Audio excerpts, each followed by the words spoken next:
Welcome in, everyone. We are officially in spring break week.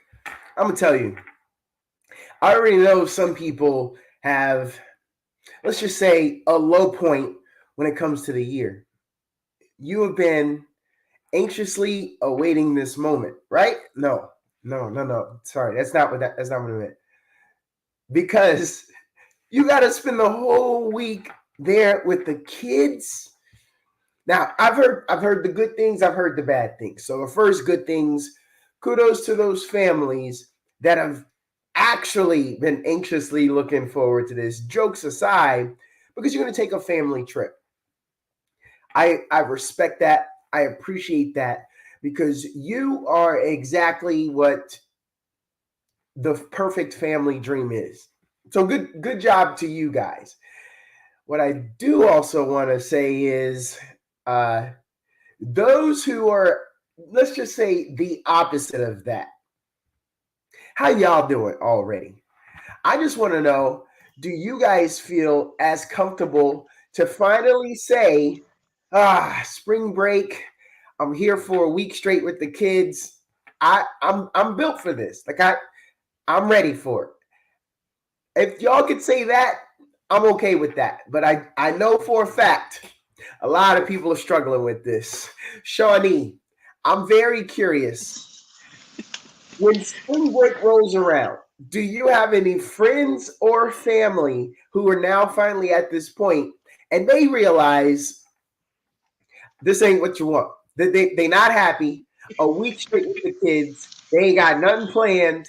They don't crept up on them. They got to have breakdowns. Do you know anybody like that, Shawnee? I know several people like that. I know my children. One of my children has that issue right now. She tried to give me my granddaughter for the week, but I told her I had plans. Oh, she didn't know South by Southwest was going on because grandma got a life and So I yes. have a life. So I mean, but I know some parents that are teachers and grandparents that are teachers, so they're excited, in a way, but then it's like a little bit counteractive if you do have kids at home. It's like I'm leaving the kids in school to be at home with my kids all day. So it can be a little stressful, but I try to tell people like there's like oftentimes a lot of free stuff to do. You just got to get on it real soon. Yes. Looking at the local libraries, those websites, looking on Facebook and just typing in free events for kids. Um, what's another? I mean, because I still do this as a grandparent because when they come over, they need to have a plan. Yes. And I think that's part of the problem. A lot of people, they fail to plan for whatever reason, whether it be time, whether it be rest, whether it be their single parents, they don't get a lot of help. But definitely trying to plan ahead of time for stuff to do.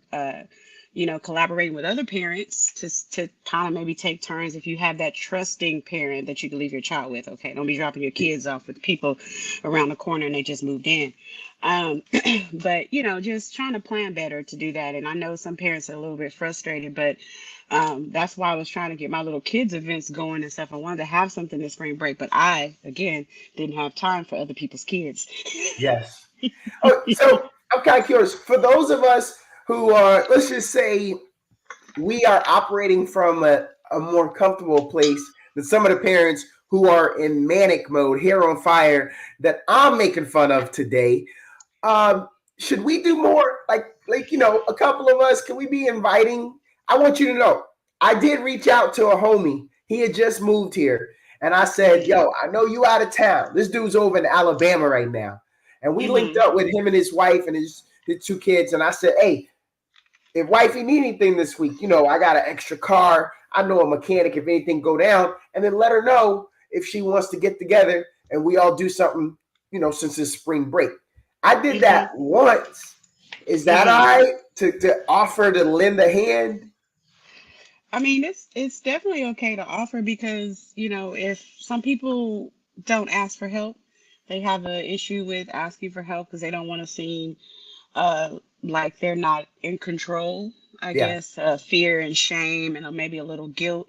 And then also too, it could be because if they are not their kid, I know this might sound bad, but sometimes children change from year to year, and this good once good child that was okay has now transitioned into this little mini demon. So Yeah. they don't want to Yeah. send their kids to anybody else. Yeah.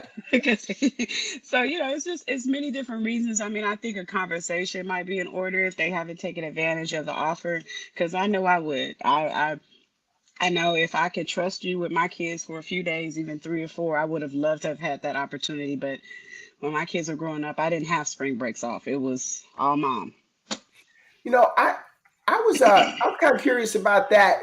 I got another one, but what do you think it takes nowadays to help people feel more comfortable? Because I feel like I don't see a lot of what I used to see when I was coming up, of people getting together, someone saying, "Oh yeah, let me help you out with the kids," and things like that. Everyone I know that I can think of in my immediate circle, I feel like that ain't there.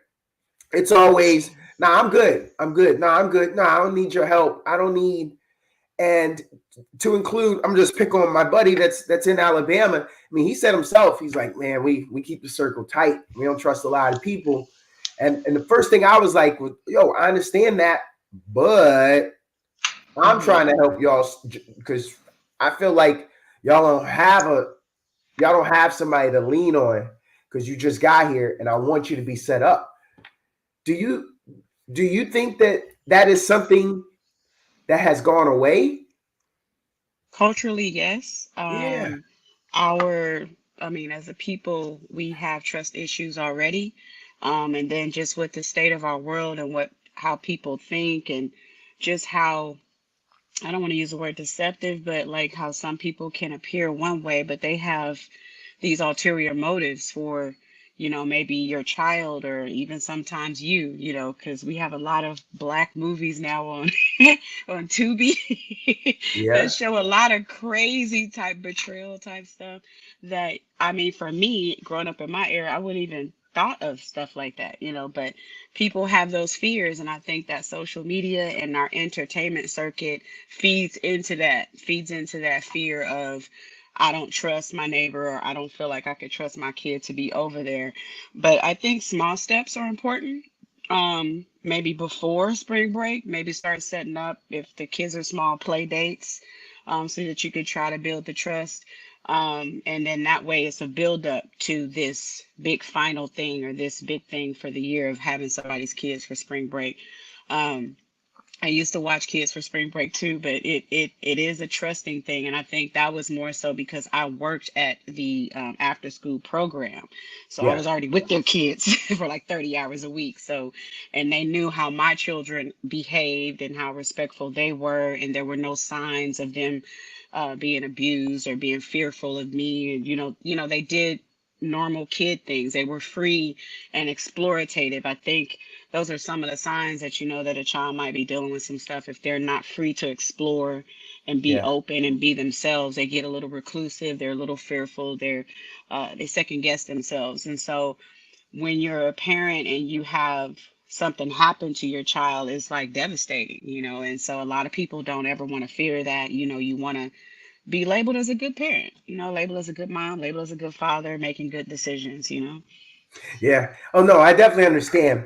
I'm going to come back to that. I think that one's got some legs. I didn't know uh, it was going to be that interesting. I'm going to come back. I want to go to another little item here. We're going to talk some entertainment. So there's a news publication, an entertainment publication. It's called Delish, and they have an article. This is it's by Megan Schaltegger, and she just published this just a day or two ago. She said Megan the Stallion took a shot of liquor with a snake in it. Now, I'm just gonna kind of read you a little bit of the article. I want you to get all these details. Okay. So it starts off. While a mere shot of tequila is enough to send shivers down my spine, Megan Thee Stallion is a fearless drinker. The rapper shared a TikTok on Thursday trying the liquor Habushu while visiting Japan. And it has more bite than Jose Cuervo. Quite literally. The Okinawan rice liquor comes with an actual coiled pit viper in it. And yep, it's often put in the bottle still alive and then quickly drowns. LOL. Should I know, y'all, of all the food drinks I've been trying out in Japan, I just had to taste this dang snake drink. That's what Megan captioned the video. And then she said, "Is this gonna kill me?" He's looking at me. She said before she downed the shot, she still drank the shot. And then after she took it, she said, "That's tough." Okay, Shawnee, I know that everybody lost their mind. I see your real reaction there, which is why I'm so glad I didn't want to give you this in our pre-production meetings. What do you say about that? This thing is alive when it is put into your bottle. I've yet to eat anything that's still alive, that's not human. Um, so I don't. I mean, entertainment is entertainment, and experience is experience, and there are Yes. people that want different types of experiences. And I mean, one up is real. One up is where somebody does something and you want to do something better. I Yes, you do it, do. then you want to do something better. And I believe that our younger generation, and she's not young, she's somewhere in the middle, but she's coming out of that. Yeah. I think that, you know, as we start to grow and we're still in an entertainment center, we have to find different things to continue to feed our entertainment level. And that is something of entertainment. I'm glad she's okay, but definitely not a me thing. No. Uh, definitely not a me thing. Like you tell me that if I eat something that it could do this, well, except for sugar and coffee and alcohol. Okay, anyway, but something of that magnitude, Yeah. Yeah. something of that magnitude that may cause me pain, I guess. I'm not for that, but yay for Megan for doing that. I don't know how many people in our culture have done it, especially when you start talking about things like that for people that look like us. Like we don't do that, but it just seems like as the years go by, we're having more and more exploitative things that we like to do, but it's more so the people with money that do this. It's almost like they get bored with it, or I don't know. But I mean, an experience is an experience. I mean, she might have been in a mood or whatever while she was over there, and I just want to try the most dangerous thing I can. And, she did it. So I want to come back to something you said there. So are we talking possibly something cultural? And I'm gonna add something later, but I want to get this while you mention it. When you have money, when you have the means, does there come a point, especially when you're on the come up? This is, you won't raise with money, but now that you have it, this is your moment to say, I ain't got no limits. yeah, I mean, it can be seen as such a thing. I mean, I mean, no one can really say what they would and would not do once they get to this money, because it opens up doors and windows for you to experiment, try things. I would say get away with certain things, and so and then also pay your way out of situations. You know what I mean? Like you have Yeah. access to better medical care. So if something like Megan Thee Stallion did have an incident, she could probably, just because she's Megan, be swooped up and out to the best hospital over there, that sort of thing. So with us, when we get that kind of money, and a lot of people, they may disagree with me, I think you get a small little white card.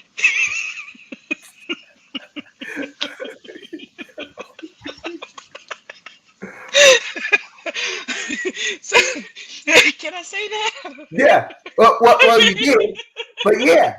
I mean, well, we came up with the black card. We taking it from people that do things outside of the cultural context of what we feel is black. Yes. So I think the little white card, because it's little, it's real Right. small. It's Yeah. real small. And it could disappear.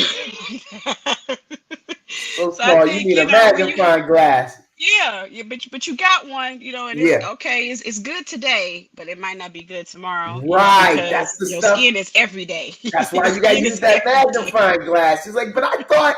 Oh, right here it says, All the exemptions and disclaimers, you know. So right. I just for us, and then coming, a lot of us that actually get to money don't come from money, so there's been no education on how to manage that money, especially a lot of it.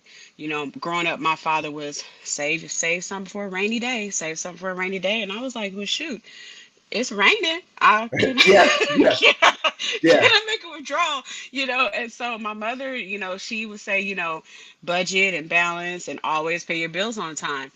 And we have a lot of us that are doing those things, but it's a comfort level. You know, they don't take the risk. Like a lot of people, I love the fact that a lot of our people are in stocks and trading and stuff like that. You know, when that stuff came to me, it was woo. But you know, once you understood it and you can actually do it, it became a platform to aid in other areas of my life. So when you talk about having more money and having the inability to understand the concept of how money comes back to you, because you can spend and spend until there's no more to spend. And culturally, we do that yeah. because I think for some of us, not all of us, the buying, the oxytocin level and the dopamine that you get in buying something new and you have the power to do that. I think that's a part of the generational curse a little bit. You know, some people may disagree, but it's embedded in us that if I spend and I spend better than you, then I'm better, you know, or I can fit in over here, or I can look a certain way so that I can attract a certain thing, and it comes from just acceptance of who we are. Um, and it's become it's a worldwide phenomenon now, but you know, it just for us it just continues to perpetuate how we have been oppressed. No, I Oppressed. no, I'm in agreement. I mean, it's the first thing you got me is what if I say this to you? Let me drop something to you. Couldn't afford a car, so she named her daughter Alexis. She had hair so long that it looked like weave. That she cut it all off. Now she looked like Eve, and she be dealing with some issues that you can't believe. Single black female addicted to retail, and well, I mean, what we talking about here? That you hit the nail on the head, Shawnee. You spitting it. You spitting it, Shawnee. You You're right. spitting it. We know the brother talked about it, and you right back on it. Um, but there's something else that you said there, and I'm just kind of curious though. Now, Hmm. isn't that now you, me, and anyone else that streams now or downloads and listens to this later? We got to fix it from here going forward because now we know. Maybe our Hmm. parents didn't have these conversations to have these two people on the screen like you and I are right now. But there's some parents, there's some peers that right now have to say, dang, they right. Now, what they going to do about it? But when you don't know, you don't know. But once you know, you got to take it within self and then maybe push it off and help someone else. Right? Hmm. That's correct. That's I'm what's always supposed so to happen. curious about that. I saw there's a meme going around, and I think it was something like you know what? I'm gonna look this up because I don't want to be wrong. Uh, what the person said was along the lines of she's a school teacher. I'm gonna find it just briefly. If I well quickly, I'm gonna try. I'm gonna try. Let's see. Yeah, I wish I. So it says everything you learn late, teach your children early.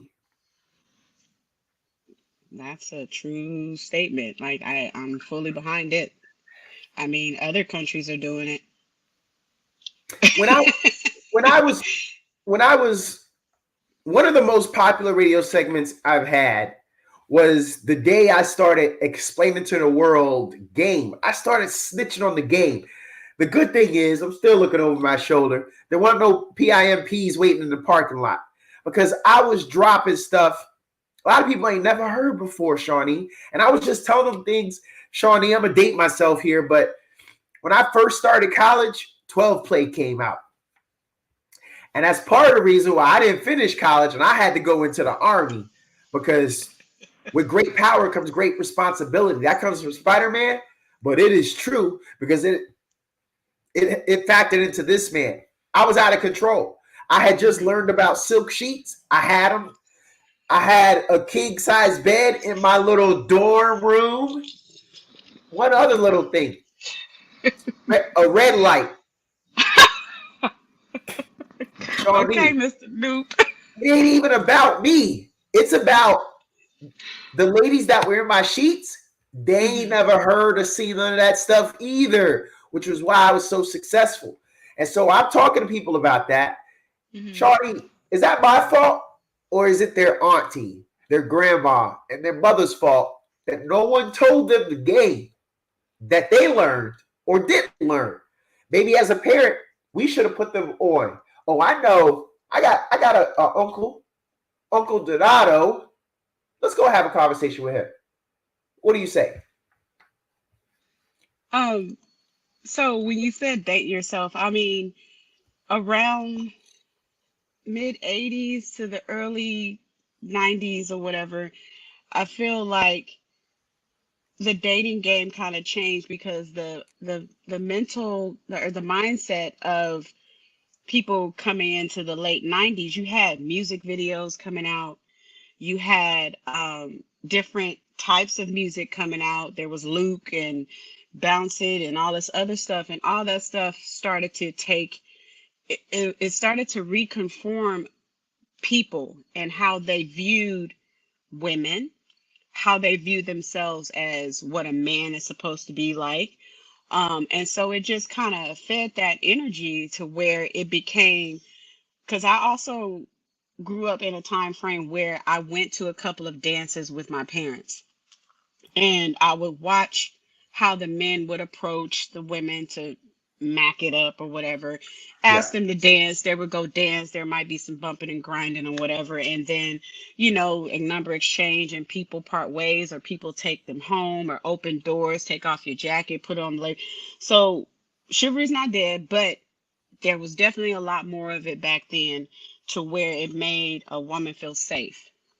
If men don't understand that basic concept about making a woman feel safe, then you should not be dating, period. Because that's one of our first things. It's one of the first needs of anybody, especially if you want to talk about the hierarchy of how things are supposed to go in a home. You got man, woman, child. So if you're up here, you have great responsibility, and your main one is providing the security and safety of your family or your yeah, mate or whatever. And that concept is kind of lost yeah, in some respects. Um, and it's because I feel systemically they broke up our families. They broke up that whole concept of how we are supposed to be as a family, our unity as a people. They took away our men through drugs and jail and gangs and stuff like that. They took away our women by just having them out there trying to do everything by themselves. And so all that stuff is now it's manifested into this thing to where nobody knows their role. Nobody knows how to be in their role. And I'm not saying just a man and a woman role, but just whatever that role is you are in your life, to where if you are the child, you are the child of the home. And so you maintain a certain level of respect. If you are, you know, the woman of a home, I'm not saying, I know some people may say submissive, whatever, but a woman submits to someone that makes them feel safe. And if you have to use an iron fist and physical and mental abuse and manipulation and all those things, you're not really getting that pure yeah, respect from her. It's out of fear. It's the same yeah, thing with your children. If you are doing these things to your kids and manipulating them and I say mind fucking them, then you're not getting that authentic respect from that person. And without that, it just keeps going on. The next generation, the next generation, the next generation, the next generation. And at some point, that ant pile gets big, you know? So, So I'm curious then. Do you, we started talking about this earlier about spring break? Some people don't ask for help. Some people don't offer help. So is it on some of us? Like I'm making jokes about checking over my shoulder in the parking lots. There ain't no rule about snitching on the game. Well, some games, but not that game. But not that game. Right. Yeah. So You just lose a little friends. You just lose a little right, friends. but I'm just very curious here. Is are people going to take notice? I, the first thing I said to my wife is I said, blame your mama. Whenever I do something, and she's like, oh Lord, and the whole movie's like, this is who I married. I always say blame your mama. Now, I say that about her dad sometimes too. I want you to know I'm an equal opportunity accuser. But every time I have said that, I know she's been like, Dad, you right. Make sure I tell my daughter about this. Let me make sure I Mhm. pass this along. So I hope in the future, I don't even have to go down that lane because she gonna be saying, look, I want to play. I didn't get played, but I know your dad used to do all this. So this is the game. Is that how it's gonna happen? As a mother of two daughters, I tried to pass that on because I was raised around men, uncles, boy cousins. And so I saw the game unfold in front of me. I heard the things that were said, and I was just like, nah, I don't want to be one of those girls. I just don't. So I have my own, being in Los Angeles, but I think that what your wife is doing is good. I know I've seen on Instagram where they say you can write a book that you can pass on to your children or grandchildren and stuff like that. So that's actually a good idea for any parent that's out there that definitely wants to see change um, in their family and be passed on to grandkids, great grandkids, and stuff like that. Is to write down those things that you see in yourself that you want to change to make yourself a better person. And then that can also encourage your child to do the same thing. And then maybe there could become this family book of this is how we break our generational curses by first acknowledging them, bringing awareness and talking about it and not feeling so shameful that, yeah, uncle such and such did this, or my dad or mom did this or that. But yes, it happened. I can't change it. I forgive you or you forgive me. Let's figure out how to move forward so that this doesn't happen again. Because a lot of times, the things that we do to others have been done to us, and we don't recognize it sometimes until later after the cause Yes. and effect. Because there are times when I have I have a private Facebook page called Failure to Launch, and the dedication of that is for parents of adult children. I call them ACs, they're adult children, because you get into the whole mindset of, oh, I'm not a child and this and that and the other. I'm going to forever be my mom and my daddy's child. I'm just going to be an adult one, but I'm going to forever be their child because when I fill out applications, it says name your children. Yes. So that's what I put down. But you have a generation of young adults that want to operate in the sense that I am this adult doing adult things. And I just like having kids, sex, just because you got a job is not all to adulting. Like I'm still sometimes learning how to adult when it comes to my responses to people because they step on your principles and your values and things Yeah. like that. And there's nothing wrong with that. It's just how am I going to respond to that? And that's the growth that comes from all of us within is how are we responding? Because your response is based off of how much you're letting this person get to you before you process the information and then come to a conclusion that this is the best way to respond to this. And I'll Yeah. be honest with PTSD, sometimes my best way is just to vacate the premises. So, but that's still, but the adulting part comes in. I need to come back to talk to this person and try to resolve the issue that caused me to need to leave. Because nothing got resolved there except for there was no hands-on training. Yeah. Yeah. Well, So I mean, when we that's know just how I better, we walk do away. better. Yes, exactly. So I mean, parenting is difficult, and like on the page, I have parents crying out for help. Asking what do I do? They have adult children living with them, but in this economy, we got people living with people, people living with other people, on top of people, inside of people. So it's like at this point, we've reached in our economy where your adult children may have to be in your home because they can't afford to go get a place of their own to live. Um, Yes. and that might be your mama or your daddy's fault. So, you know, I have an adult child living with me. They've been, but they're daughters, and they go back and forth sometimes because the choices that are made don't always sustain. And so, as a mother, you just try to be available for them to help them try to get back on their feet. But it does have to come with boundaries. Boundaries have to be there. Boundaries are something that's important for us all. Yeah. I did not know that we were going to go there. I really liked it. I'm so happy. Um, Shout out to Icy Walker. That was actually her LinkedIn post that she had. And I really like it. Those, to your point, there's little things like that. I'm so old school. I always say to myself, and I say this to my wife, I say, man, I want to print that out so I can use that later. That's that old Yeah. head right there. It's like, yeah, let me print Yeah. that out, put that in a filing cabinet in a drawer so I can pull that out later. But we in It's the a digital document age. protector. But whatever you can do that can help you remember, because you mentioned something there. You said PTSD. Hmm. You know what? I don't know about them ladies that I ran all that game on. I don't know if I ruined them. I don't know how they felt on the back end. I know I ran into one lady one time. She was a country girl from this little small town outside of where I'm from. And that was her first time in a big city. She used to work out a lot. That girl was so strong. She made me start lifting weights. At that time, I was just playing basketball to stay in shape. We just messed around on my silk sheets one day, and we got to pushing on each other. We was on equal stance, just kind of pushing each other on the bed. So she pushed me off the bed. I went sliding. I looked up, Shawty. I said, but I may have to start lifting some weights. Might have to start working out. This girl's strong. I cheated on her. And then I told her about it, like right after. I feel bad about that. Sorry about that. So for me, it broke her. She started crying. We didn't really, like, of course, we didn't have any more conversations after that. So that was, let's say that was freshman year, first semester.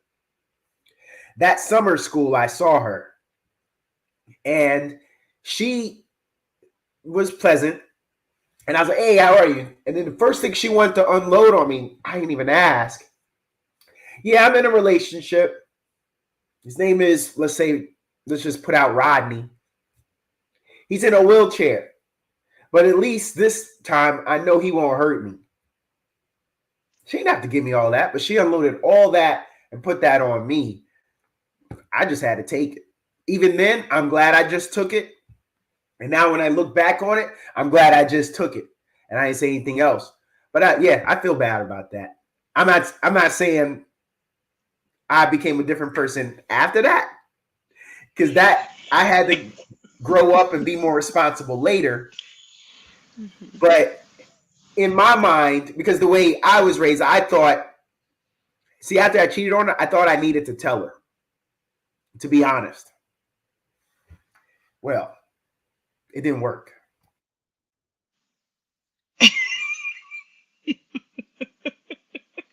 So I did lose the girl. But, and to this day, I'm glad I was honest. And that trait is in me. So I wasn't as bad as I think I was. But I thought I was bad. I want to go to one last other little thing that you said during that point. You were saying that we're influenced by a lot of things, and media is one of them. Shawnee, this when people know that I lived in Los Angeles for a while, especially being an East Coast dude, everyone always asks me, "Is it true it never rains in Southern California?" I get asked that a lot. So I just want to ask you, for those who don't know, if you didn't catch our previous live stream, you don't know anything about Shawnee. She's from the CPT, so you can't get more Southern California than that. Literally, USC is like a quick bus ride for her. So what happened? Because I think maybe you were just going into the military at that time, or maybe that came out and then you went into the military. Are people leading with that? How many people be asking you, is it true? That's the first question. Second question: do y'all say that? I'm sorry. That should answer your question. But I'm sorry. Yes, people still ask, but not as much as it was in the 90s. Because most people have visited there or something by now. And that song is um, over 20 years old now, I believe. And so some people ask it now as a funny, they ask it out of being joking. Um, and yeah, so people still ask, but just out of correction, because I got to correct this, because if any of my family is listening, they're going to be like, bitch, no, you're not. I am not from Compton.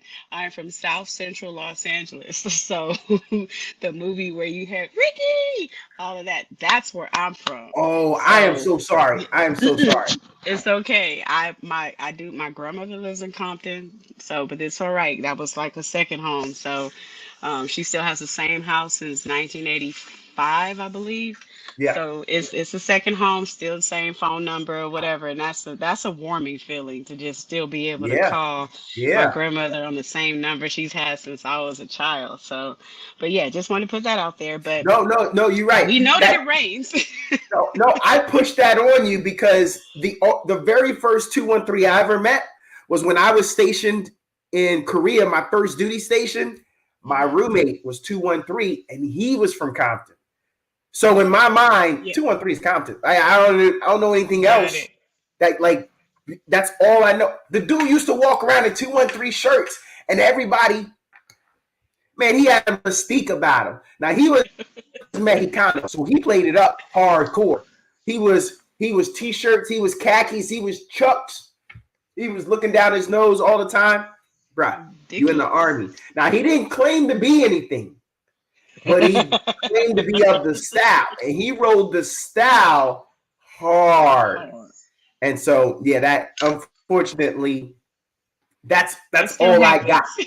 Yeah, It still happens. The dress code still happens. Like I've always dressed different anyway, but it still happens because like I go home and I see family members still in Dickies and all white t-shirts and chucks and shell toes Adidas and stuff. So it's still a thing. It's still a dress code.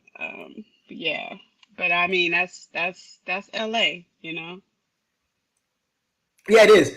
Well, I'm an East Coast dude, and I think on our first time together, I said to you when you came in the army, how did you dress? And then you started telling me about your diversity of thought when it came to fashion and the things that you get into. And I remember you said Timberlands, and I thought that you Yeah. embraced some East Coast fare. But I'm gonna tell you, yeah, that's still a thing. That's still part of the dress code. You can Hmm. still come in the with all the colorways now and the different fabrics. That outfit is still getting hit with a bunch of Tims from a couple OG triple fat OGs. Still Hmm. rocking it the And the same way puffy they did jacket. in '93. 93 was a good year.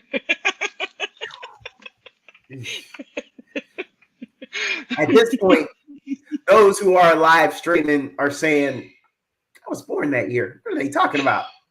Whoa. Yeah, yo, Whoa. hey, but that's all right though. That's all right though. We explaining some stuff that they might not even know about. Because fashion is cyclical. You know, our Hmm. parents bell bottoms, right?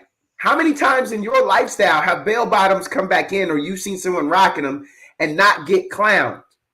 At least, oh, well, I mean, well, I'm gonna say twice. I think I've twice. I seen. say twice. I've seen twice. It was when the skater era came out, when pop music for us started being a lot more, vibrant. And then also we started having more black skaters. Yeah, Like, that wasn't a thing for us, to be on a skateboard. And then you had some of these young black kids who just picked up a skateboard. And so now when you go to skate parks, you see more black kids than you have and before, because we now have access to these places to be able to go skate freely. Because being from the hood, You be skating over all kinds of stuff. You won't make it to the end of the block, on a skateboard before you bust your Hey, butt. yeah, I'm gonna tell you, I was a black skater in the '90s, and there were places that you weren't supposed to go and skate. Mm. Now, the people who said that, they ain't look like us, because I was the 1 in 100 of us that out of 100 skaters, there was only one that looked like me. Boom. But I could go skate it. You want to know why? Because I lived there. My cousin lived there. Hmm. So, I wasn't scared to go to Churchill and skate because what? I'm in there. And so I remember the first time I took a group of skaters to a couple spots throughout my hometown, and the entire time, this is what they doing.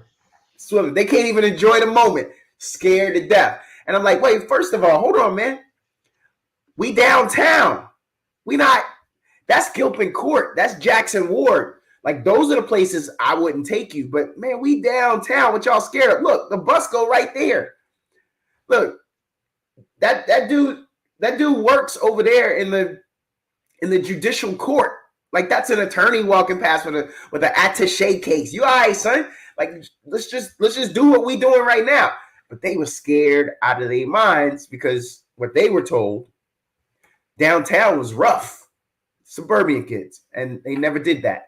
But I'm telling you, they were alive, and by the time we got back to school, they were able to tell the stories of, oh, we went downtown and we was ripping it, and the whole time I'm like, yeah, all An right. experience. Yeah. But so yeah, the experience was the most exciting thing for him. So I want to just fill you in on one last thing about that drink that Megan took. Habushu is actually an energy and libido boosting beverage. In fact, it was even formerly sold as a medicinal tonic. Does that sway your opinion? Did she have a meeting after? She had a meeting. If she had a male meeting after that drink, I could see why you may want to.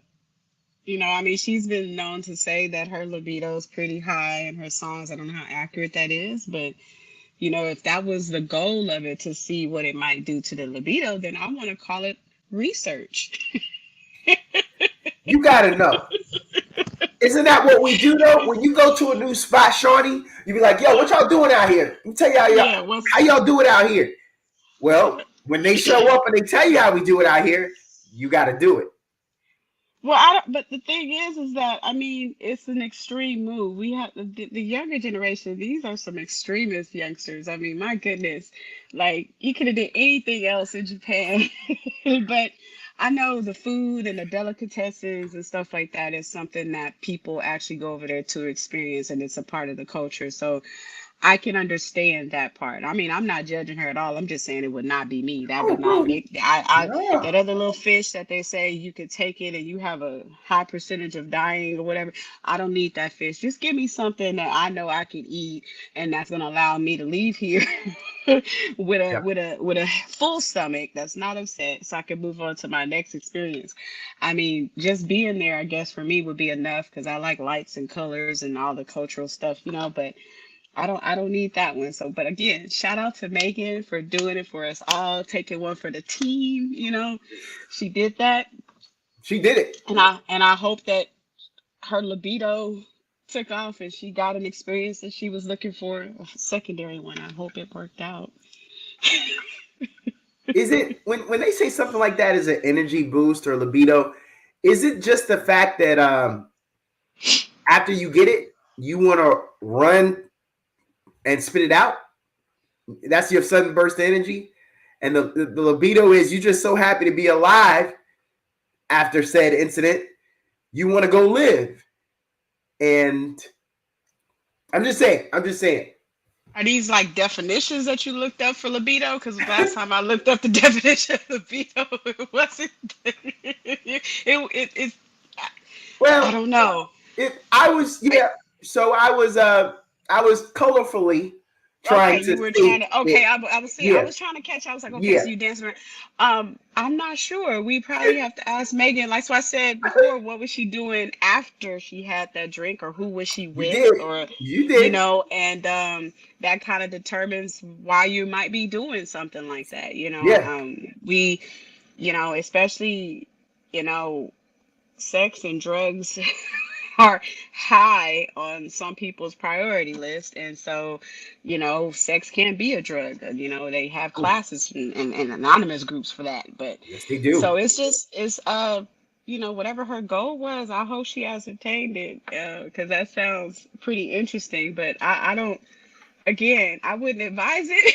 No, no. I wouldn't advise that. I But saw the if you video. got money for healing, cool. You got money to go heal yourself or get it extracted or whatever. I mean, hey, I'm just trying to figure out when it came out on the other end, was it normal? I don't know. That's never mind. I went there. No, no. I mean, I looked at the video and I thought a lot of the same things.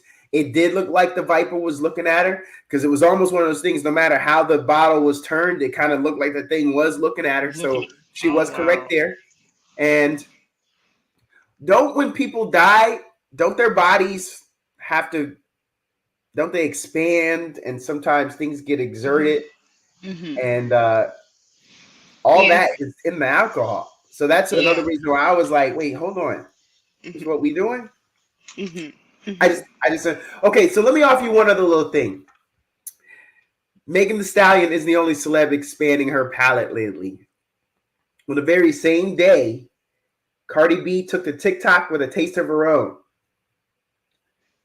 She sampled a balut egg, where it is a duck egg embryo. She almost immediately spit it out. Uh-oh, I'm seeing a response. Tell me how you feel. We talked about the one up thing, and so that's just a prime example of the attempt to one up somebody else. And and it could be PR related, as a person that was a part of an organization that was PR, your advice is to advise somebody to do something or not to do something in the best interest of the organization or a franchise or whatever. And they both have brands and they both have people to feed and mouths to feed, and they got to keep the numbers up. So, um, but Cardi B is colorful in her own right, and I could just see her, doing that, and I'm sure she made it a little bit more entertaining. But it's still, I just, again, you have money, you have time, and again, you have an image to uphold. And since they're both in the same entertainment slash music genre, it's if I'm a PR person, I'm gonna tell her, hey, did you see this video?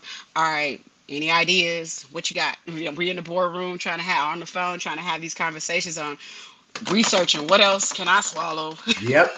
that might be life threatening or whatever the case may be, but I could still possibly not die. I mean, so it's Yeah. just those conversations that are held. So I mean, but these distractions, that is what they call them, distractions, kind of are there on purpose, and I'll leave that there. I'm kind of curious here. For those of us, this is going to be point of view. Now we this is not any shot on you and your relationship status. It's just a question that we want your point of view on. If you had a date with the most beautiful person on the planet, but you have to cook for them, what you cooking up?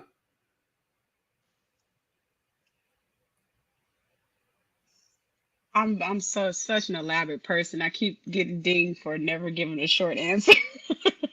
But it just depends. I guess in my opinion, if I've known this person for a while, I'm paying attention to what they like, what they dislike, which is important for allergies, but more or less for them to enjoy it. What I'm not gonna cook is something that their mama cooks for them that they love so much, because that is out of the question in the beginning. So even though I can cook, I'm not even gonna try that, because the first thing in someone's mind, the way our sensory is works is what we taste goes to the signal in the brain. If it doesn't taste like mom's, it's going to be probably considered, oh, it's all right. Thank So you. I would not do that. No. I would probably cook something that I know that I'm good at, depending on what my resources are, what I have access to, and if I know I'm dating somebody that's a simple person or it's not simple. What's the word? That's not so elaborate of a Yeah. person, I'm probably going to cook something, country meal, country home meal, soul food, something like that. But if it's a person that's exotic, because most beautiful people tend to be, I might try to find something that's still a little bit simple, not too difficult. So my stress level's not high. I'm not trying to stress Yes. myself out behind somebody. But that still is something elegant to a degree. So I guess, surf and turf is always a go-to. Um, Definitely not spaghetti. I just that's a basic meal. Yeah. Something pasta wise. I do like seafood pasta, so I would Yeah. definitely probably cook something too that I would like something on the top of my list that I enjoy and try to find that if that answers your question. No, I like how you broke that down. See, that's why we got you, Shawnee. That's why we got you, because you made me think some things there, and I was like, yeah, yeah. If you could invent a new holiday, what would it be, and on which date would it be on?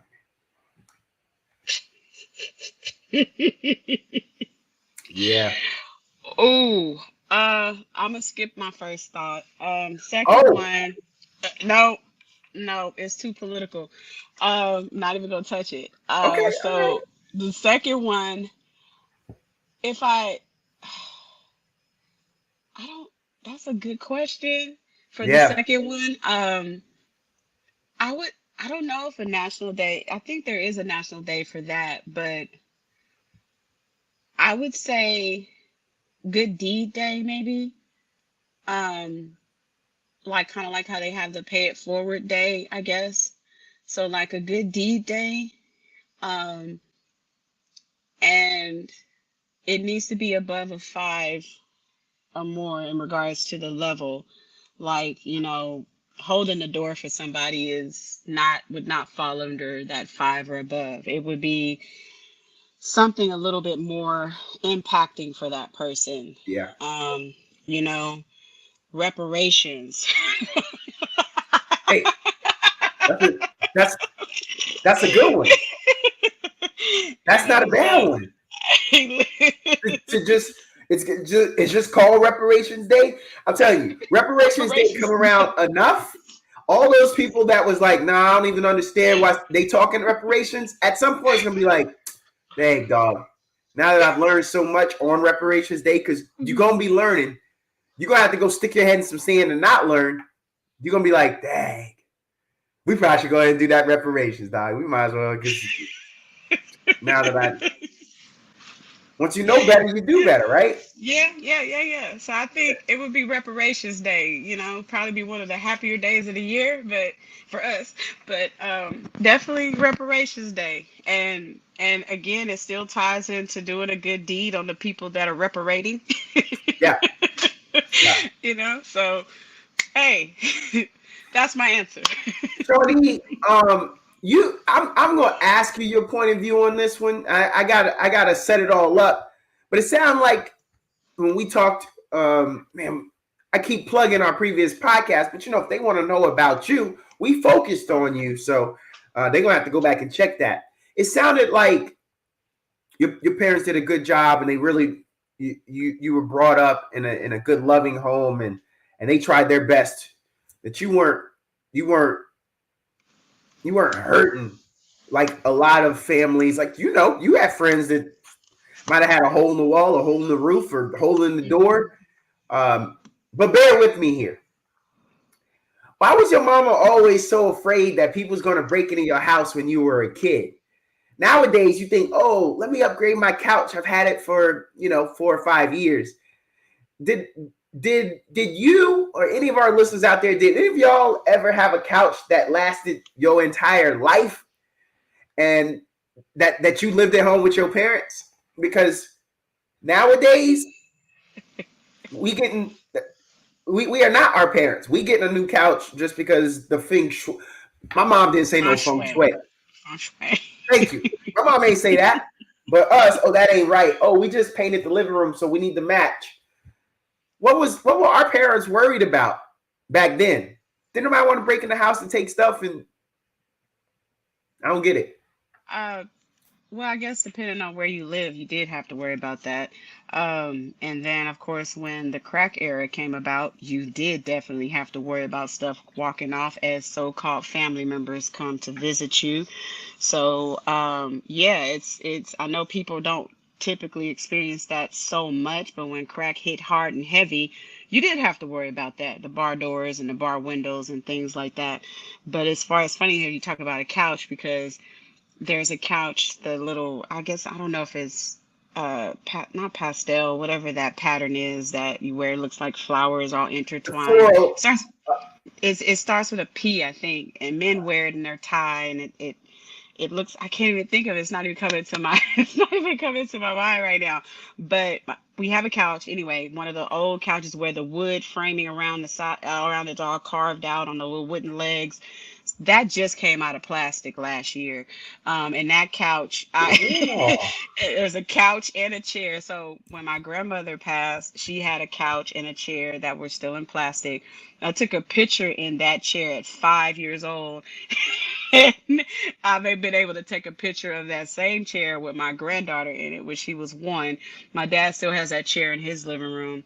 My mother has the same kind of couch in her home that was there, and she just took the plastic off. And so she was just like, her Paisley. friend told her, when you go, thank you. That is it. Yes. You was thinking, I saw your wheels turning.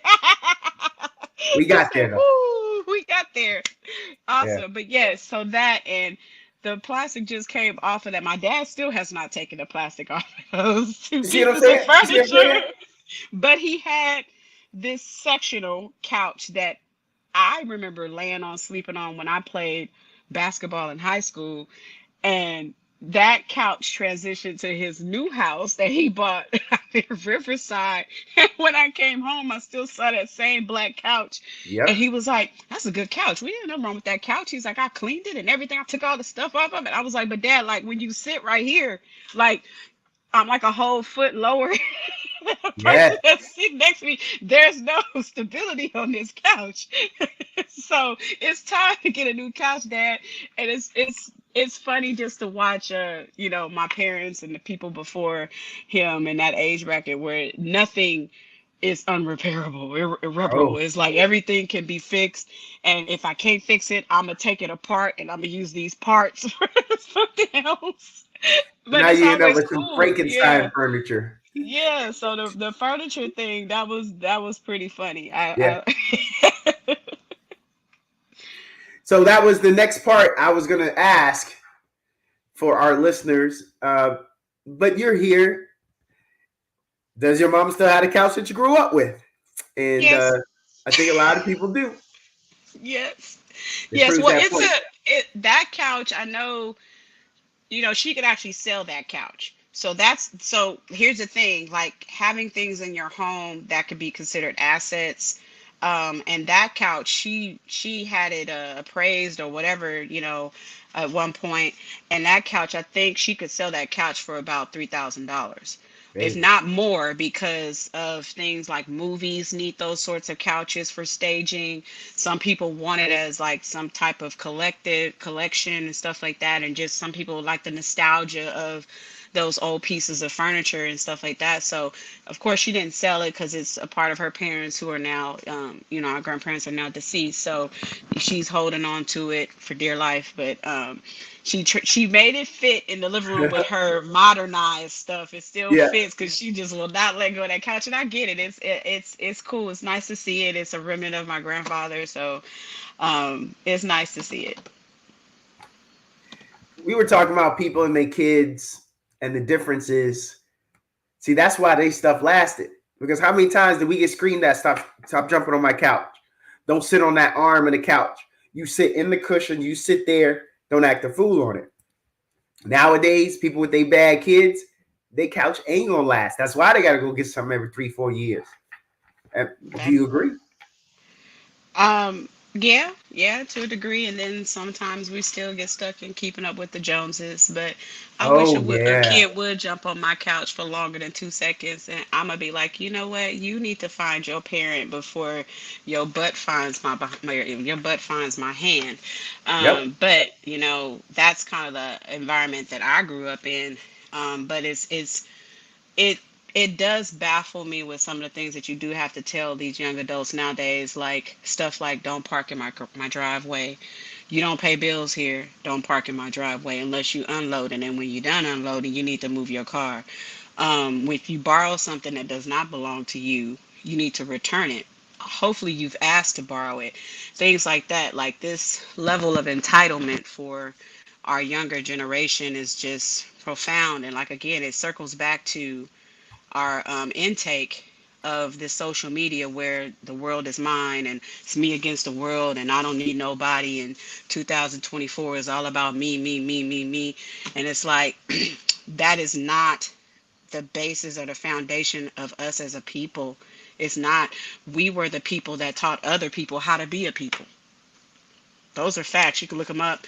Oh yeah. As far as cleaning, how to keep things clean, keep things in order, take care of your children, take care of home. Those Yes, things ma'am. came from our people. And so it's almost like we've flipped it upside down now where everyone seems to be on survival mode, and they're not slowing down to take in the things or to remember the things that they were taught to pass on to their children, or they don't have time, whatever the case may be. So it's it's really sad, but shout out to all those young adults that are, I don't want to say doing what your parents want you to do, but being a good representative of your Yeah. parents, Yeah. especially if they sacrificed, worked hard to make it so. Not saying you got to do everything to please them, but when I open my mouth about my child, I want it to be in a positive light where I could say, oh, little Joey, he's doing fine. He's doing great. Not little Joey's in jail. Not little Joey is on that shit. Or not little Joey is Yep. out here with 5 baby mamas and 10 kids. Not little Joey is sleeping on people's couches or you don't know where he is. That's not what it's supposed to be. And there's no accountability for a lot of these young adults. It's always mom's fault. It's always dad's fault. It's always you didn't and da da da da and I didn't get. Yep. And it's Yep. like, come on now, everything cannot be always about what the other person did. It has to Oh be some accountability. yes. Like, I remember when I was a social worker, one of the things that stuck with me in class was a question that said, well, what percentage of this problem did you create? Yep. Because there's 100%, but you're going to sit here and say that's 100% this person's fault, but you're included in the equation. So what percentage of that problem belongs to you? And when you realize that, even if you feel like it is 10%, then that means that there's some growth, there's some learning to do, you Yeah. know. But I think that uh, the hustle and bustle of our economy has taken the parenting option away from a lot of us because there's 24 hours of the day, but if you're spending 10 to 12 at work, 3 to 4 in a commute, 2 hours at the grocery store, maybe you might get a chance to help with some homework or get down and sit down and have dinner. They say have dinner by 6 o'clock, but who the hell is at home at 6 o'clock nowadays? Nah. Nobody. Nah. There's a So bunch of you're not eating. practices going on for me. Right. Exactly. So it's like it's hard because everybody's trying to get to that next level in life. Well, a lot of us are. I'm gonna say everybody. And so when you do that, you neglect something else. You neglect something else. And I've always felt that I didn't want to neglect my first investment, which is my children. I remember when I was at Fort Hood and I was stationed there. I was in the National Guard at that time, but I was going to CTC, Central Texas College, and I was, in child development, and I learned about giving my attention to my child when it's time to. They're at school all day with somebody else's influence, whatever color they may be. Most of the time, they weren't black. So when they got home, my cell phone went off. This is around the time when everybody started having the iPhone. I think I had an iPhone 3 or something like that. And my message basically said that if you're calling at this hour, I'm unavailable. This is the time for my children and my schoolwork. If you can't reach me after 9 p.m. after I put my kids to bed, then I'll have to talk to you later. It was something to that extent, and that was my message. So people knew not to call me at that time because that was the time for my kids. I was teaching them about doing chores and keeping up with their room and helping with their homework because that's Yeah. their time.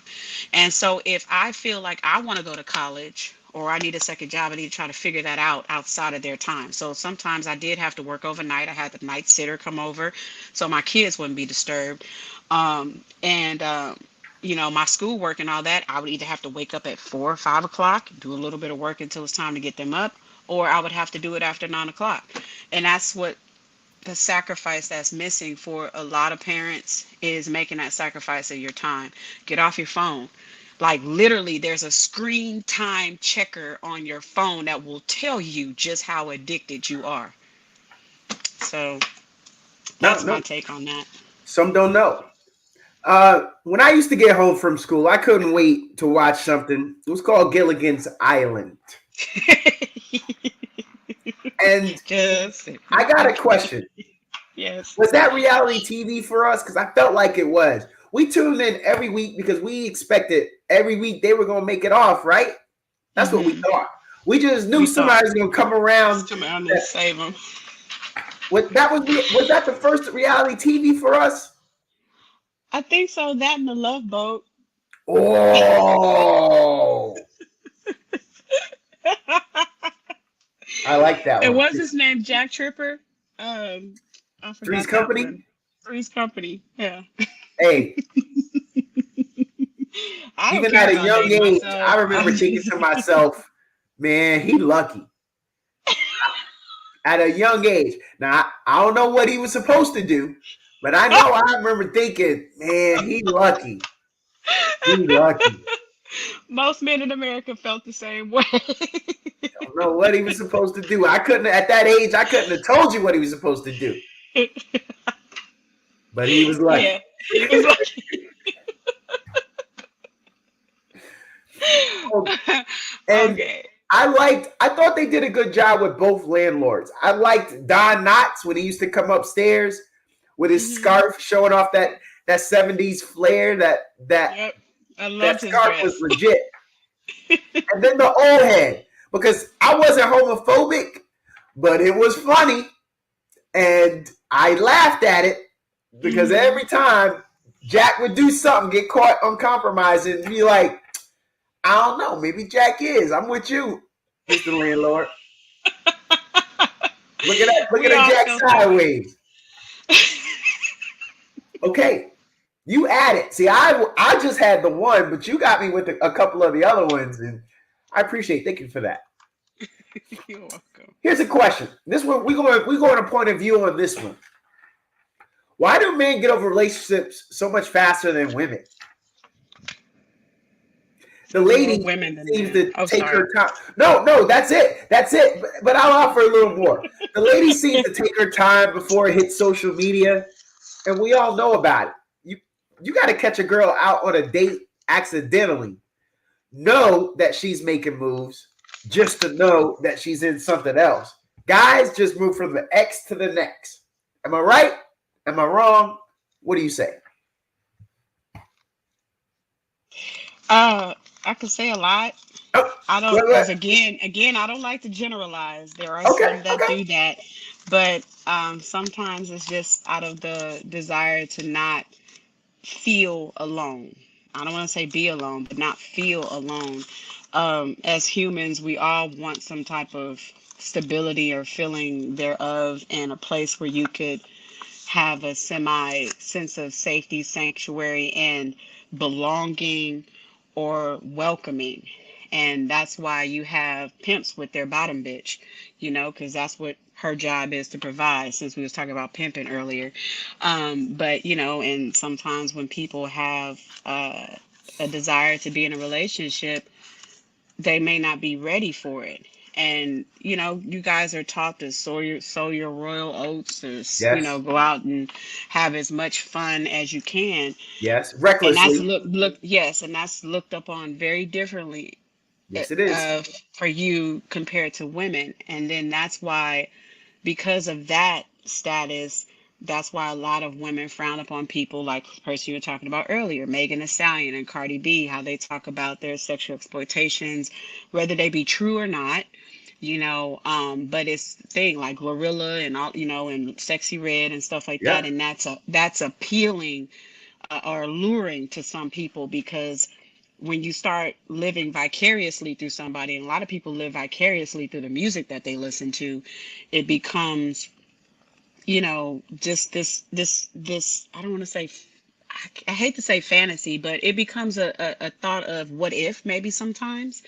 But the for a woman, we can't go shopping like that. I mean, there are some that can and get away with it or whatever, but I I don't want to, again, don't want to generalize. I want to say that the majority of women don't want to live like that. We don't want to hop around from one person to one person, because the soul tying concept is a thing. It really is. And Yeah. we women, we tend to conform to the mate that we are with. Like you may have noticed with your wife, like she might do stuff that she didn't do before when y'all were not dating, or when Yes. y'all were, when y'all first started dating, that now she's picked up from you, whether it be Yep. watch football now, or whether she likes to wear your red socks. She does. Things like that, or just sayings that you might have had, that she now says. And that's because we mold to you guys. Yeah. You I see guys that. don't typically mold to us. We Nah. mold and conform ourselves to you guys. You're right. And I think it's because that's what we're designed to do. We're nurturers, we're carers, we want to give. And that's why when you put man and woman together, we are the receiving entity of the affection, as Yeah. we dance around with words. Yeah. Um, Yeah. and so that's how we are designed. And so when you get with somebody that wants to be a whoremonger, it Yeah. it's a little devastating, because most of the time we've given as much as we possibly can, if not all, to conform. Yeah. For you to go and make another formation with someone else is, it's not the best feeling. So yeah, that's it. That's my No, point no, on no. it. You nailed it. I, Shawnee, we're gonna stay on point of view for this one. We all have that one friend that will never be happy, right? They'll never be happy in a relationship. They'll never be happy with the job. They'll never be happy with a car that they have. They're not happy with the neighbor. We all got that one, right? Those people are like ex-friends for me. I don't I just Well I done. just I Well I done. can't. I don't have the capacity. I don't have the cataloging for that. Like, I like that. and people that navigate to bullshit and drama and stuff, I can't deal with it. I just don't. I have people that I don't I it I don't want to say it's nothing personal, but but I guess it is a little bit, because that drains me. I'm an empath. So being empathic means I feel more. So when people are negative around me, it drains me. It brings me down. Like I can't be around overly depressed people. I can't be around people that are so negative all the time. And that's why I don't counsel anymore. That's why I'm not a social worker no more. That's part of the reason, because I don't have any more catalog for negative stuff. Like, it literally does something to my body. And so, having a negative friend, it tells me just from my education that that person lived in a household where there was a lot of guilt and shame, and that's how it manifests. Your parents talking to you in that manner, like how we were talking about kids and what can parents do.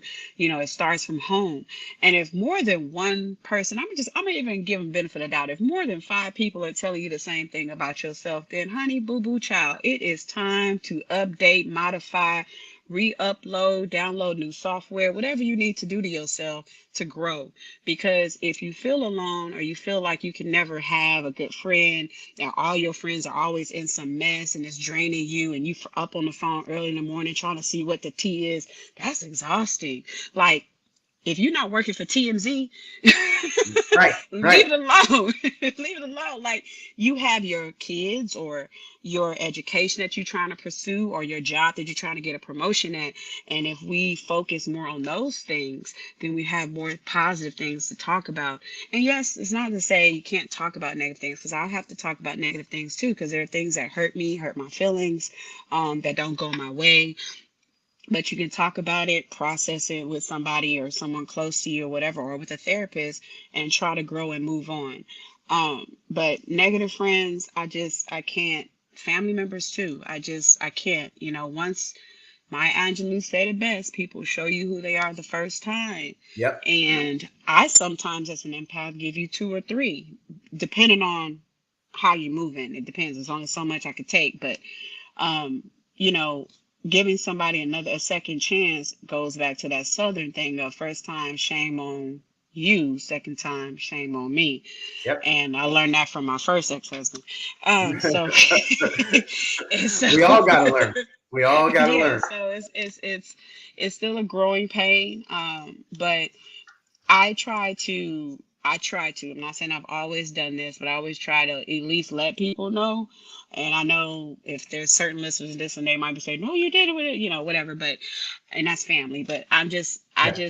if I've already told you once or twice and maybe even three times about how I move, and I'm not trying to do that with you or go there with you about whatever it is, and you still keep violating my boundaries, I gotta let you go. Gotta cut Yeah. bait, and I'm okay with that now. Now I would tell everybody that's listening that cutting bait from people that you love, cutting bait from people that you've known, and that whole thing. People try to, oh, we go way back, man. We knew each Yeah. other since grade school. That's great.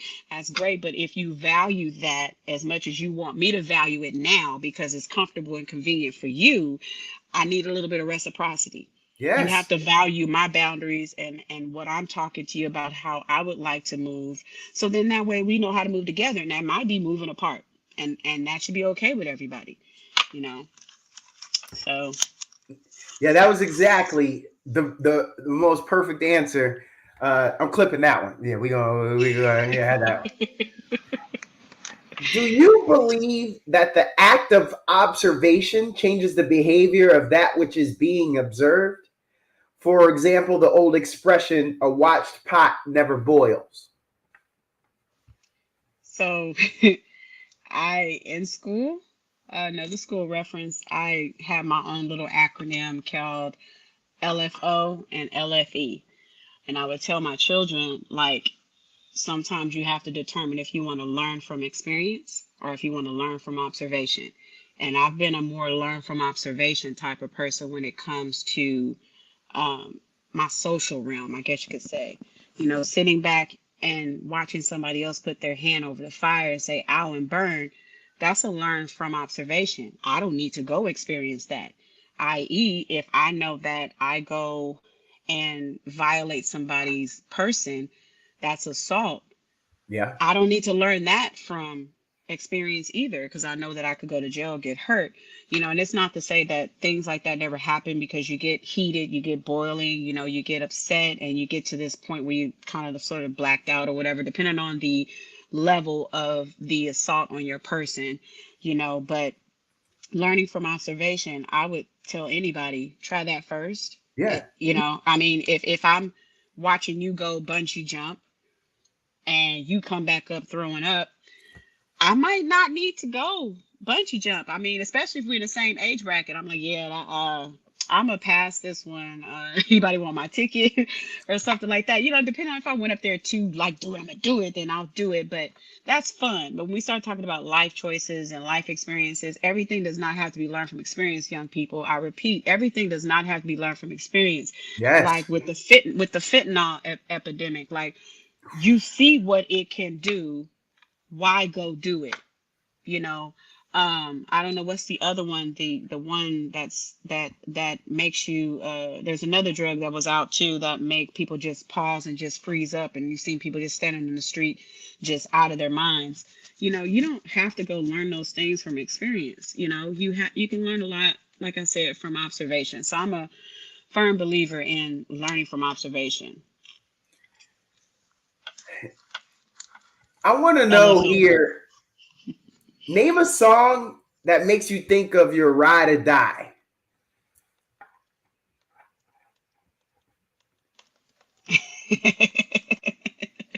You threw me off when you said ride or die. Um, Sex.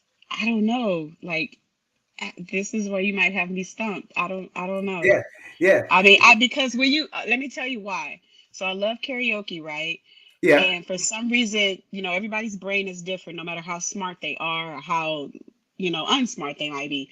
Right. My brain, for whatever reason, when people ask me something music on the direct fly of name a song, name an artist, my brain freezes up. So Oh, like if I go to karaoke, I literally have a list of karaoke songs. I like if I go there, I'll be flipping through the book forever. And then yeah. if people say, "Oh, what you gonna sing?" Everybody has a go-to song, but it's like as soon as I get there and I say I'm gonna sing or put a song in, my mind go. Yep. It just No, I I get lose that. all. I can't put songs and and artists together.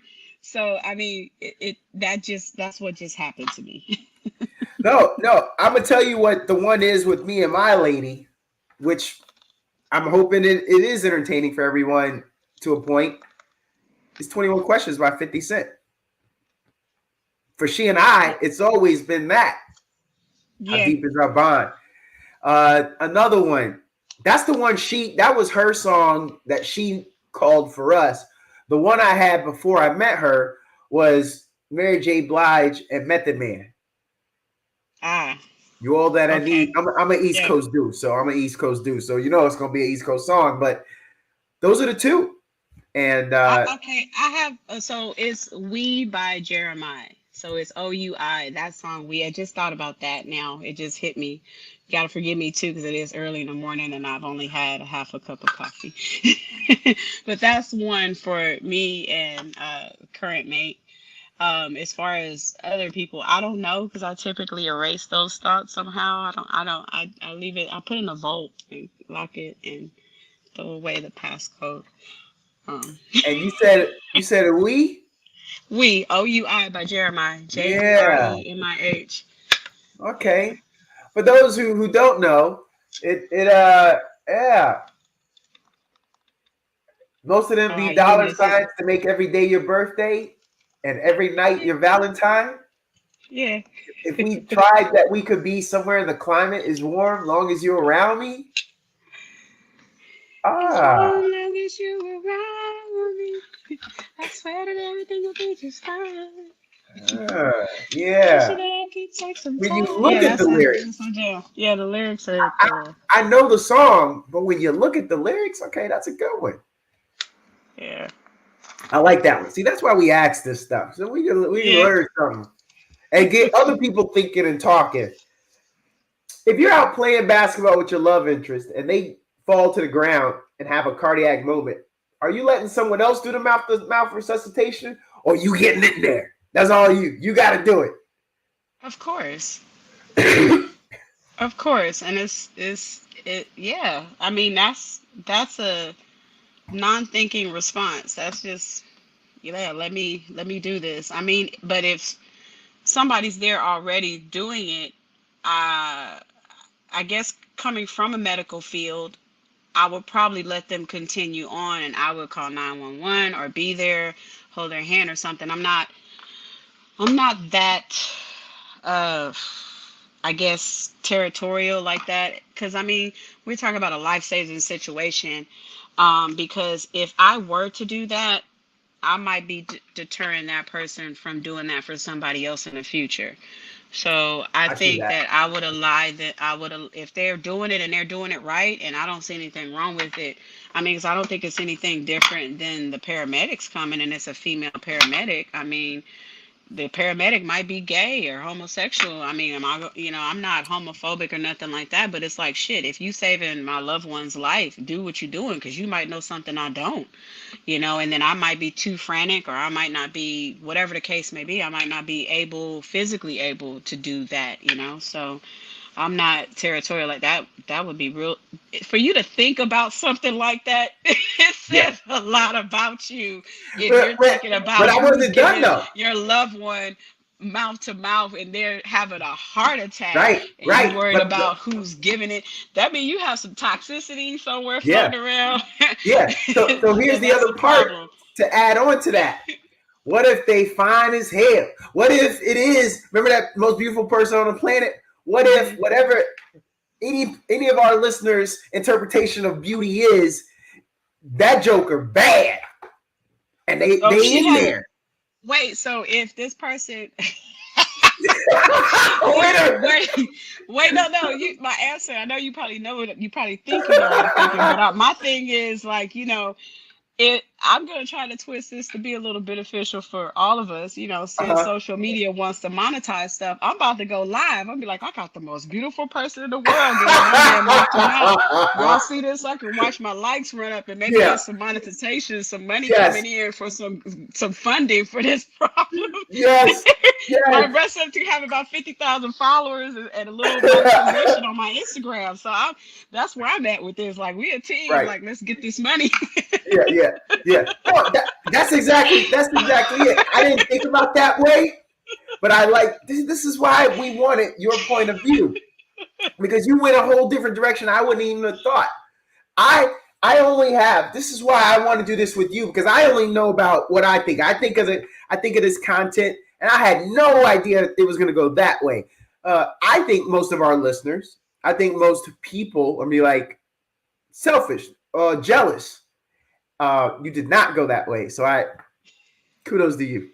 I'm not really a selfish or jealous person. So when Yeah. jealousy does pop up, and of course, I've learned here recently that jealousy and envy have two different meanings. Envy meaning that I kind of admire what you have. I'm glad you have it, but I wish it could be me. Whereas jealousy has more of a negative connotation where Uh, if I could take it from you or hurt you doing it, then I would, at any given opportunity. And jealous people, I try to keep away from me. Because again, I don't want to be Selena. Um, you know, just they say keep your enemies closer, and I understand that, but I'm not. I don't want to play chess. yeah. I feel like if I have that in my life, I gotta continually be playing chess with that person when I could just extract them. And if they have a plan to come for me and they're extracted, they spend a whole lot of time on me, and I hope that I become a martyr when they get me because you put in all this work, write a book about me or something. I don't know, like how you came to sneak up on me. So I just, I don't know. I think different. I'm not ashamed of it.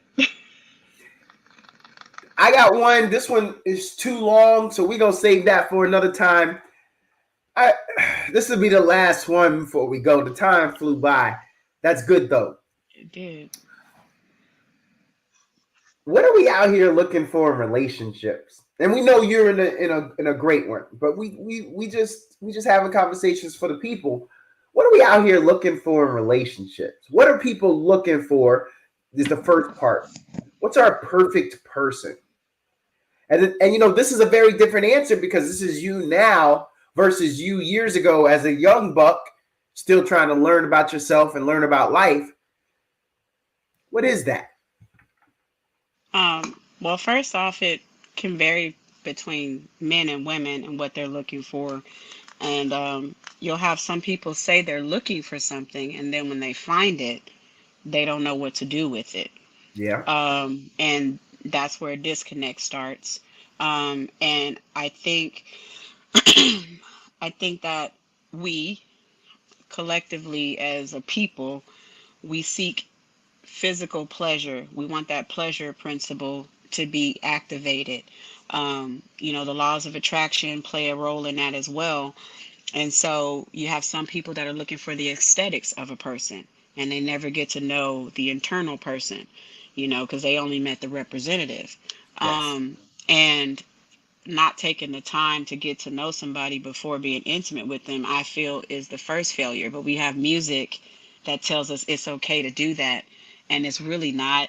I mean, most of us have been guilty of that. I wasn't virgin at marriage or nothing like that, but you know, um, looking for a perfect person, I don't think that that person exists because life can change you at any given moment. You have the death of a child, you have the death of a parent, you don't know where you're going after that, Yep. because grief is very, very strong. Grief is almost as strong as love, in my opinion. And so looking for the perfect person is like a fallacy to me. There is nobody perfect, because I'm not perfect. You know, you hear it in songs and things like that, but what does that mean to that person? Like, you want to ask your mate, what does it mean to be with the perfect person? And honestly, I wouldn't even want to ask my mate what the perfect person is, because if you say light skin, biracial hair, and pretty toes, and nice soft hands, I mean, I don't have none of that.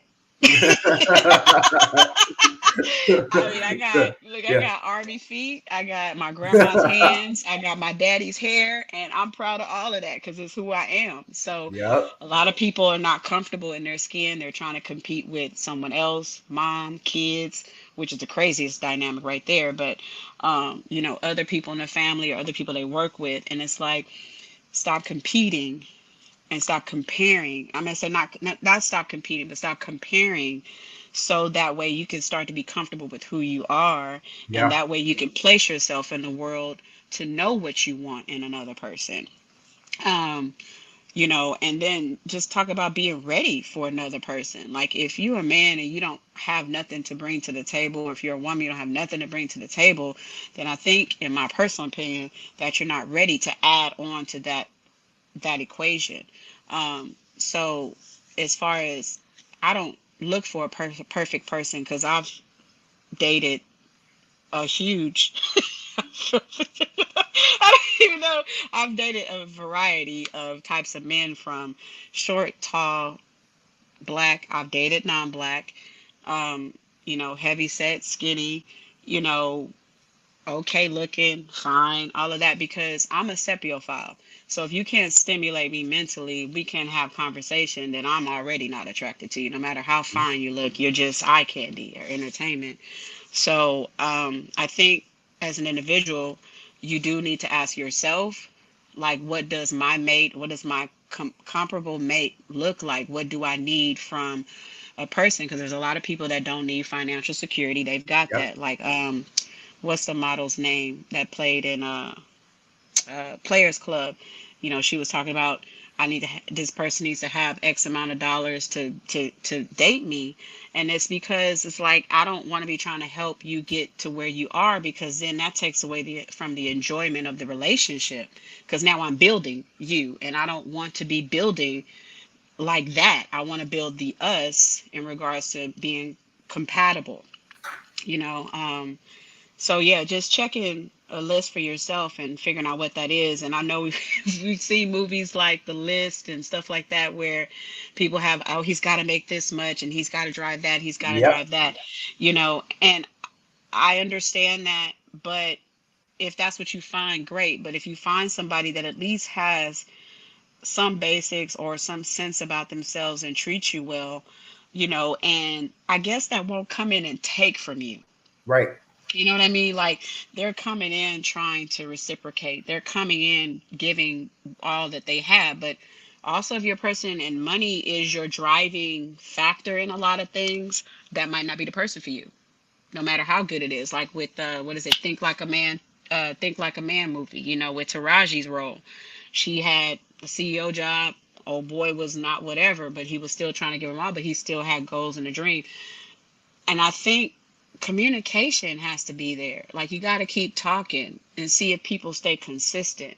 Yeah. Because you could say, I want to do this, I want to do that, but shit, if 90 days later, now you want to do this, now you want to do that, and then another 90 days later, now you want to do this, you want to do that, well, we need to come back and start from ground zero, and let's stay the course with this one thing first. People, again, they show you who you are the first time. Like, if they're reliable, if they're accountable, if they are a narcissist. And a lot of women need to look up and stay vigilant on the definition of narcissism, because those tend to be, or end up being, abusive relationships, not necessarily always physical, but sometimes mental and emotional. And then you get broken down to where then you bring that on to the next relationship, and you haven't healed from that trauma, because that is traumatizing. Yeah. You with the narcissists, they're they're good at what they do. But I think like I said, make the list, see what you desire, and then be realistic. Be realistic. I don't have a problem with being taken to the Cheesecake Factory. Hey, first of all, I think it's economical because you're still getting a free meal. I mean, you got to spend Yeah, time with the person, but right. I don't get. I never have gotten that. You're going to a place to eat and you ain't got to pay. Man, you take me to. I eat McDonald's. I mean, if it's like, I wouldn't be offended, but that's me. That's me. I think you You should hit find out what someone's intentions are, though. Like, what are your intentions when you're taking me out? Like, some people are just so happy to be asked because it's one more notch under their belt. Oh, I got this person asking me, and right. he this or she that or she this, he this and he that. And you get caught up in the whole facade of it all that you Yep. didn't do the basics. You didn't ask no pre-qualifying questions like, what is your intent? Are you looking for XYZ? And that's why I said you got to be careful of the narcissists because they're going to show signs because they're going to just talk about them. And then you have those sneaky ones that'll just sit and let you talk all about your woes, pains, ups, downs, and they pick out your weaknesses so that they can log that later to be able to manipulate you.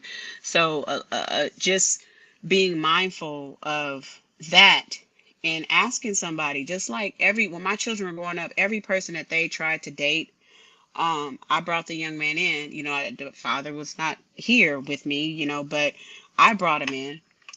I know one time I did have my 9 on the table, but that was in my No way. younger years. I grew, Dang. I learned, I grew, I learned, but I was still young and I was very protective of my children. And I was just like, what are your intentions on dating my daughter? And those are questions that should be asked by the person that's, deciding that they want to go on a date with somebody. Not asking questions leads to a lot of revelations later on down the road that you're just like, oh my God, I wasted so much time. Oh my That's gosh, I exactly wasted what so I much was gonna say. money. Oh my God, I put all this effort and energy and love into this person and now I'm scorned and now I don't want anybody. And I think that's where the I don't need no man syndrome came from because I'll be the first one to say I need a man because my way my pelvis, shoulders, and back are set up, I'm not supposed to be lifting all this heavy stuff. I'm not supposed to be doing certain things. Yes, I might be able to do certain things, but in the presence of a man, I think that there are things that you probably shouldn't have to do. Like if I have a box that weighs 50 pounds, my body's not built to lift that. And you guys are like, you can have the skinniest man, 130 pounds. He'll lift up something that's 50 pounds with no problem because you guys are structured that way. And, of course, it's still a role thing. It can be kind of confusing, for some people, because sometimes it's still even confusing for me because of how I was brought up and how I think now. I was brought up with both houses. My mother, my father, and at my mother's home was my grandfather who was a pastor. So first, and my grandmother was a first lady, and I was the first grandchild born. So I got to see all of this and setting the table and the mannerisms and being quiet when certain men are talking, type of thing. Yes. And so you just decide at that point, like what you want to pull out of that and what you want to carry on. And so some of it I still practice. Like I might be outspoken and stuff like that, but I know that in a room full of men that the role thing is still there, it's still a man's world. And so a lot of people still fail to learn how to pick and choose their battles Yeah. with your Yeah. kids, with people at work. Everybody, oh no, I gotta say what I gotta say, I gotta say what I gotta say. And I do that sometimes, but it's definitely within a more often in a safer context of where it doesn't backfire on me. If Yep. that makes any sense, like me lose my job if I was working, or, me not get that favorable action from somebody because I blurted something out of my front, out of my thinking, and it's now created this issue between me and this person where it's not going to work out for me. This was a lot of fun, Shawnee. Appreciate you taking For the sure. time, and appreciate those that were in the comments.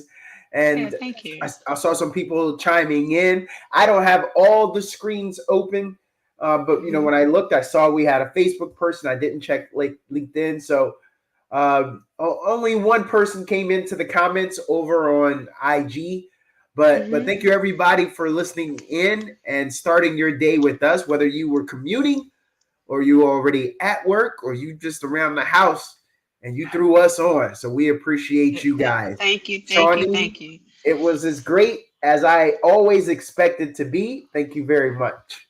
Thank you so much for having me, and I love talking with Donato. And we love talking with you. All Have a right, great you rest guys of the have a day. good Monday. Bye.